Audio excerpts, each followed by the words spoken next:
Rozpamätajte sa, kedy naposledy ste dostali dobrý nápad na biznis, ale báli ste sa do toho investovať, pretože ste nemali istotu, či sa vám to oplatí a či sa vám peniaze vrátia späť. Viem presne, aký to je pocit. Sám som to zažil, keď som s predajom na eBay ešte len začínal. Vybral som si produkt, ktorý spĺňal všetky dôležité kritéria na predaj a tak som sa nebál nakúpiť veľké množstvo. Teoreticky to teda vyzeralo všetko super a že to bude šlapať ako švajčiarske hodinky. Stále to však bola len teória. Chcete vedieť, ako to nakoniec dopadlo? Tak pozorne sledujte toto video. Ukážem vám, ako si 100% overiť, či ste si vybrali vhodný produkt a či sa bude predávať. Prezradím vám jednoduchú stratégiu, ako to urobiť tak, aby ste na tom neprerobili aj gate. Tak čo, ste pripravení? Super, poďme na to. Zdravím vás, moje meno je Andrej Madala a pomáham a radím ľuďom, ako si môžu vybudovať slobodné podnikanie na portáli eBay aj bez predchádzajúcich skúseností a s čo najnižšou počiatočnou investíciou. Priznám sa, nie jedenkrát som si vybral nevhodný produkt a prerobil som kvôli tomu dosť peňazí. Uvediem vám konkrétny príklad, z ktorého som sa dosť dobre poučil. V minulosti som si vybral jeden produkt a myslel som si, že sa bude predávať ako teplé rožky. No tak som išiel na čínske stránky, hľadal som dodávateľov a výrobcov, ktorí mi môj produkt dodajú čo najvýhodnejšie. Našiel som ich niekoľko a s jedným som uzavrel obchod. Vytvoril som si teda objednávku. Tesne predtým, ako mi dodávateľ zásielku odoslal, poslal mi fotku balíka. Bol som o mnoho pokojnejší, keď som vedel, že balík je už na ceste ku mne. Tak som už netrpezlivo čakal, keď po pár dňoch, bolo to asi tak 10 dní, konečne zazvonil mobil a volal mi kuriér. Hurá, balík konečne došiel, tešil som sa. Po otvorení balíka som zostal milo prekvapený. Tovar bol kvalitný, nepoškodený a pasoval aj počet kusov. So zásielkou som bol teda spokojný. Už som sa nemohol dočkať, kým začnem tento produkt na eBay predávať.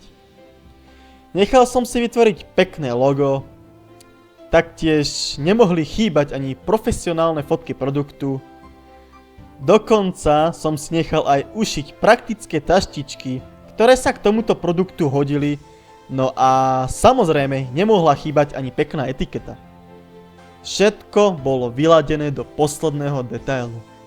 Tak som teda tento produkt konečne pridal na eBay, keď zrazu objednávky nechodili tak, ako som si predstavoval. Čo teraz? Vravel som si. Viac ako 1000 eur investovaných do produktu, ktorý sa nepredával tak, ako som plánoval. Bol som z toho frustrovaný. Časom som prišiel na to, prečo to tak bolo. Nebolo to preto, že by tento produkt ľudia nepoznali. Taktiež to nebolo preto, že by po tomto produkte nebol dopyt.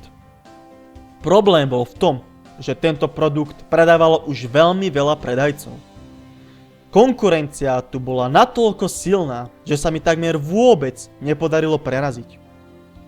Produkt sa síce predával, ale nie v takých množstvách, ako som chcel. Povedal som si stop. Musím na to ísť strategickejšie. Rozmýšľal som, ako to do budúcna spraviť tak, aby sa takáto situácia už nikdy nezopakovala. No a veľmi rýchlo mi to cvaklo. Chcete vedieť, ako predísť tomu, aby ste nemuseli investovať vysokú sumu do produktu a aby ste si pritom v praxi overili, či sa váš produkt bude predávať? Je to úplne jednoduché. Nakúpte tento tovar v klasickom maloobchode. Áno, dobre čítate. Ja túto stratégiu využívam už veľmi dlho a nikdy sa mi odvtedy nestalo, že by som prerobil veľkú časť peňazí. Ale pozor, aby sme sa chápali. Takto nakúpite tovar iba na začiatku. Nebudete ho nakupovať v maloobchode pravidelne. Spravíte to len za jedným hlavným účelom. Potrebujete si najskôr overiť v praxi, či ste si vybrali vhodný produkt. Preto vám stačí pokojne len pár kusov produktu. A ak sa nebude predávať, jednoducho ho stopnete. Predáte ho za nákupnú cenu a peniaze sa vám vrátia. Jednoduché, že? Áno, viem, teraz si určite vravíte. Andrej, ale nakupovať v malom obchode sa vôbec neoplatí. Ich ceny sú vysoké a potom to nemám šancu na eBay predať. Tak teraz zbystrite pozornosť. Ukážem vám, že aj keď nakúpite v malom obchode, tak nebudete mať najmenší problém predať tento produkt na eBay. Ako príklad produktu uvediem opäť túto tašku Nike. Čo myslíte? Za koľko sa táto taška predáva na eBay? Dajte si len tak pre seba nejaký tip. Máte? OK. Podarilo sa mi nájsť túto tašku za 20,95 libier. Avšak pozor, k tejto cene je potrebné pripočítať aj poštovné, pretože predajcovia dosť využívajú tento priestor a pridávajú si maržu aj tu. V tomto prípade je to 10 libier. Spolu je to teda 30,95 libier. Čo je v prepočte nejakých 40 eur. Ak si teda zákazník objedná túto tašku na eBay, bude musieť zaplatiť celkovo 40 eur. A čo myslíte? Za koľko sa táto taška predáva na Slovensku? Opäť si dajte len tak pre seba nejaký tip. Na eBay je to 40 eur, tak čo myslíte? Koľko to bude na Slovensku? No, podarilo sa mi nájsť túto tašku napríklad za 14,70 eur, za 14,53 eur, alebo dokonca za 11 eur. Treba ale ešte poznamenať to, že tieto ceny sú maloobchodné. Nehľadal som to v žiadnych veľkoobchodoch. No a už aj tak to viete na eBay predať s maržou. Ak by ste tento produkt nakupovali veľkoobchodne, jeho cena by bola ešte nižšia. Takže aj keď zo začiatku nakúpite v maloobchode, bez problémov to potom na eBay predáte. Niekedy dokonca aj so zaujímavou maržou. No a takto to môžete skúšať dookola, dokedy nenatrafíte na taký produkt, ktorý sa už začne riadne predávať. Presne túto istú stratégiu som poradil aj Zdenkovi a pozrite, čo mi napísal. Tiež vrelo odporúčam pustiť sa do predaja na eBay. Moje úspechy predčili moje očakávania. Priznám sa, som z toho úplne vedľa. Čo som ja spal, tak 3 objednávky. Ráno vstanem a pozriem na mail a PayPal a 3 kusy produktu predané. No a počas dnešného dňa som pomáhal mojej žienke v domácnosti a čuduj sa svete, ono to funguje aj počas dňa, čo som pomáhal v domácnosti. Tak do 16. hodiny 6 objednávok, no a to ešte nie je večer. Takže milí obchodní priatelia, nečakajte. Príležitosť čaká na vás tak, ako na mňa. Zdenko sa taktiež bal zo začiatku nakúpiť veľké množstvo svojho produktu, pretože si nebol istý, či sa bude predávať. No tak som mu poradil, nech kúpi len pár kusov v obyčajnom obchode a otestuje ho v praxi. A výsledok? Jeho produkt sa uchytil a začal sa predávať. Zdenko teda začal už hľadať, kde bude tento tovar nakupovať pravidelne a vo veľkom. Možno ste už aj postrehli, o čom celý čas v tomto videu hovorím. Hovorím o druhom veľmi dôležitom kroku, ktorý potrebujete splniť, a to je, potrebujete nájsť dodávateľa. Tento krok robte ale až potom, ako si v praxi overíte, či máte vybraný vhodný produkt. Je na vás, či budete tovar odoberať niekde zo Slovenska alebo zo zahraničia. Ja nemám zatiaľ žiadneho zahraničného dodávateľa, len slovenských a českých, a som spokojný. Možno si teraz vravíte, že nie je možné nakúpiť tovar na Slovensku lacno. No nie je to pravda. Dajú sa nájsť veľkoobchody a veľkosklady, ktoré vám poskytnú tovar za dobré ceny.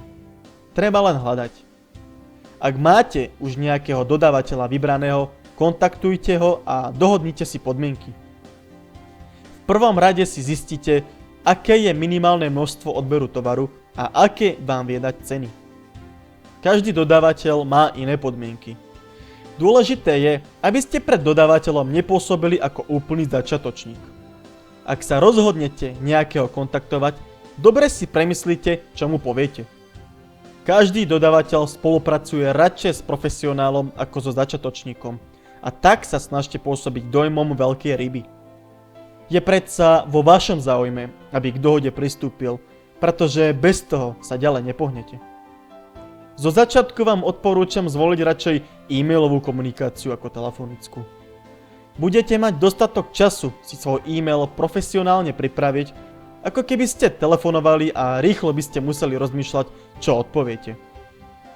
Nezabúdajte, že získať kvalitný tovar za dobré ceny je v tomto biznise nevyhnutné, inak si len veľmi ťažko budete môcť pridať dostatočnú maržu.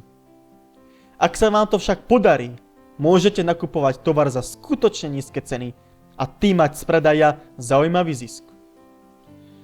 Poznáme už teda prvé dva kroky, ktoré je potrebné splniť, aby vám predaje na eBay išli. Potrebujete si teda vybrať vhodný produkt, ktorý sa bude predávať, no a potrebujete nájsť dodávateľa, ktorý vám bude tento produkt pravidelne dodávať. Čo myslíte? Čo je tretí krok? Čo je tretí krok, ktorý je veľmi dôležitý k tomu, aby vám predaje na eBay išli? Už zajtra vám to prezradím. Ukážem vám, ako zabezpečiť to, aby váš produkt ľudia na eBay veľmi ľahko našli. A to úplne zdarma. Bez jediného centu do reklamy. Pretože na čo vám je vhodný produkt a dobrý dodávateľ, a ak nebudete mať svoje produkty komu predávať? Musíte byť na eBay viditeľný. Pretože ak vás nikto medzi toľkými inzerátmi nenájde, nikdy nič nepredáte. Ak chcete zo svojich predajov vyžmýkať maximum, musíte sa nachádzať vysoko vo výsledkoch vyhľadávania. Ak teda váš potenciálny zákazník bude hľadať váš produkt, eBay mu ho musí zobraziť. A ideálne na prvej strane vo vyhľadávaní. Stratégie, ktoré vám ukážem, sú extrémne silné a dokážem sa s takmer akýmkoľvek produktom dostať na prvú stranu vo vyhľadávaní, čo rapídne zvyšuje šance na úspech. Pritom veľmi veľa predajcov na to kašle. Ani len netušia, že im kvôli tomu pretekajú peniaze pomedzi prsty. Čo to je? To sa dozviete už zajtra. Preto pozorne sledujte svoju e-mailovú schránku. Už zajtra vám tam pošlem odkaz na ďalšie video. Ak sa vám toto video páčilo, tak zdieľajte moju stránku aj so svojimi kamarátmi a známymi na Facebooku. Pravdepodobne pomôže aj im. No a už zajtra sa na vás teším pri ďalšom videu. Majte sa krásne.